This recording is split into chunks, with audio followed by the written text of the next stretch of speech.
My freshman year, I picked veterinary science as my program of study. Then I realized that that just wasn't for me. And sophomore year, I picked welding as probably my fourth choice, not expecting to get it whatsoever, but then I ended up getting it, so it was a big surprise. Turns out I really liked it. At first, I wasn't really active in it at all until my teacher, Rick Mace, kind of made me try something out. And at first, I didn't think I was good at all. It was awful, really bad. But then I tried again, and I just started loving it more and more. When I first met Grace, I'm thinking, here's a sweet little girl that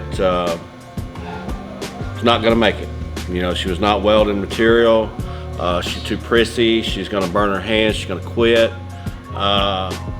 And as she was surprised with enjoying the welding, I was surprised with how she took to it.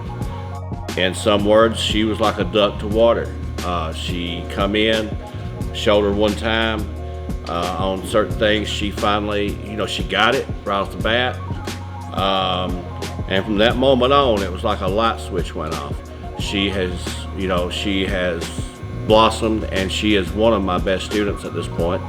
And in certain areas such as TIG, she's probably my best. So I really encourage just to start out trying it and seeing if you like it, because it changed me and it changed my program of study.